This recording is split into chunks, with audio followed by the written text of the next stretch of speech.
Hi, I'm Jennifer Morrison, and I am on FrConventions.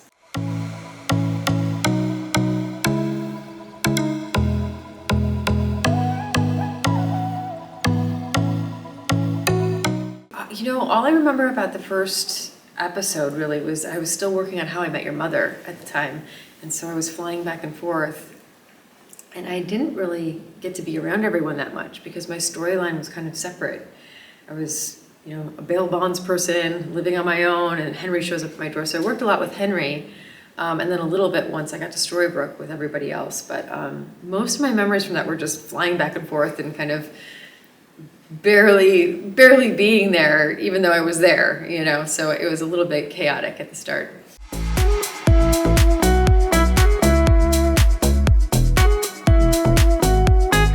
Yeah, it's just a different position to be in. I think everybody else was sort of pulling from the fairy tales, but still making it their own, and also bringing in what Eddie and Adam wrote for those characters.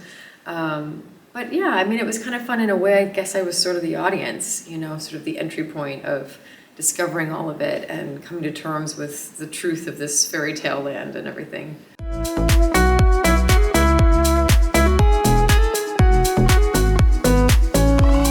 Yeah, you definitely don't look at it that way when you're figuring the character out. You just have to find their humanity and figure out what makes them tick and what they want and what they need and what their wounds are, and sort of how to make them as whole and as real as possible. So it's not something that you have in your mind when you're creating the character so much. But it's definitely nice to feel like something that I was a part of making ended up having such a positive impact on people.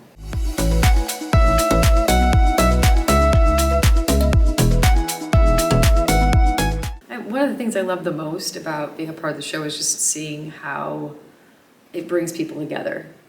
And I can't really take credit for that. I feel like that's the writing. I think that's, the brilliance of what the writers did on the show, and what all the directors brought to it in terms of the vision, and what Mark Mylod did with the pilot.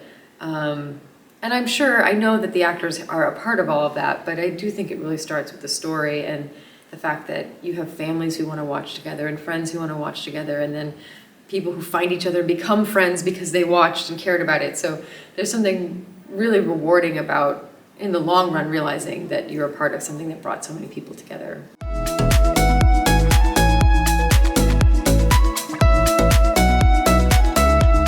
Yeah, it was just so interesting to be that close to a child's life, where he was like 6 years old when we started, and then by the end he was a teenager and on the way to being a man, so it was it's a wild time to watch someone grow up, and he's such a sweet kid. I'm sure he's a sweet man now. I haven't seen him in a long time, but kind and thoughtful and very smart, and I think we all felt very proud of him and kind of felt protective of him.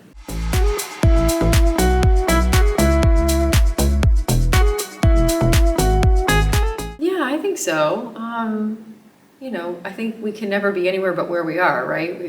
We're always informed by where we've come from, and also informed by where we're hoping to go. And it was a very I think relatable story arc that the writers wrote for her, because it is true that our past inevitably impacts us, and Emma really took it upon herself to try to work through a lot of that stuff in order to be a better person, or be the best version of herself she could possibly be. And I think it's nice to be a part of storytelling like that.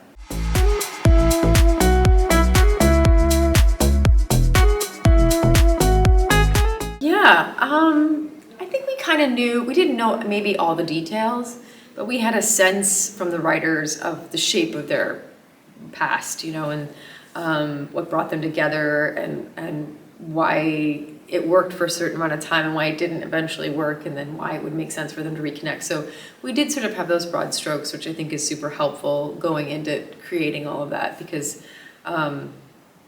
it's one thing when you're building a relationship in real time because it doesn't exist yet on the show, and it's different to be showing something that's been so deeply impacted by its past. So we were lucky enough to have a lot of that information.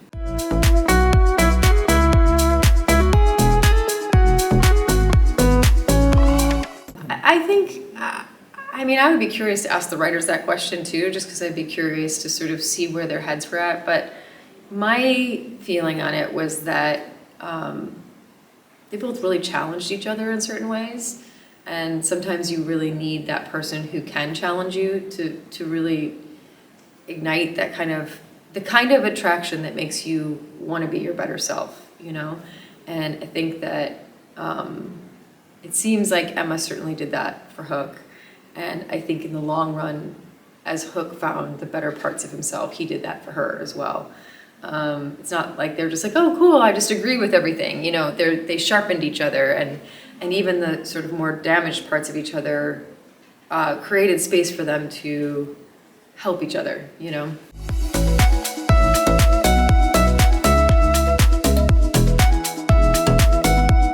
Oh, absolutely. I mean, I think that was super important.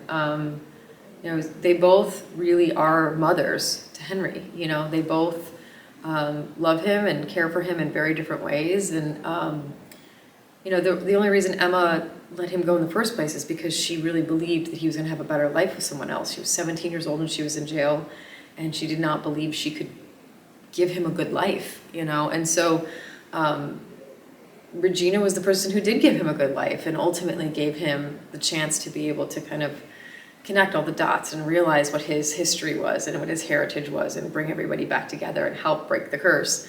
So,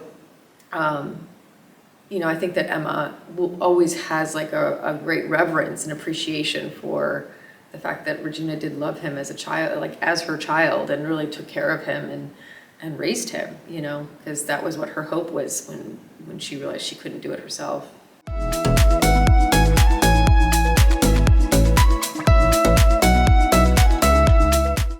You know, it's one of those things that's always bittersweet. You know, you love the character and you love the people and you love so much about it. But, you know, we were lucky to spend so much time with it. And I've been lucky enough to do that a few times now with shows that have run for a long time. And I think the difference when something runs for a long time is that you really do have the time to like fully explore something, to really walk it out and have a deep relationship with the material, so that by the time you're leaving, even though there is a sadness of saying goodbye, there is also like a release in some way, because you really have walked it all out, you know? It's very different. You know, I played a character on season 3 of The Night Agent, and it was just one season, you know, and it goes by so quick, and you're like, oh my gosh, that's already done, you know? Whereas 100 hours a week for 6 years, we were working on Once Upon a Time, 7 for some people, but, you know, and it's like, by the time you get to the end of all that, you're like, okay, I really did it. You know, there's sort of a resolve to it when you've spent that much time with it, even though you'll always hold a place in your heart for it.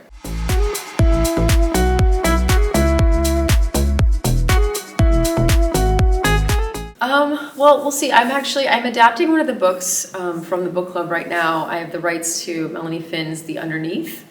It was sort of her idea, actually. I was doing an interview with her, and afterwards we chatted for a little bit, and she's like, you know, I really feel like with The Underneath, I kind of had it sort of in development in London for a little while, and it didn't really go anywhere. And she's like, I just really feel like you understand my writing and my intentions, and I know that I would need someone to really make this more active because it's a very internal story. And at first I was like, oh, I don't think I have time. And then the more I thought about it, the more I was like, I think it would be really right. So the hope is she and I are writing the adaptation together, and then the hope would be that I would play the lead character in that.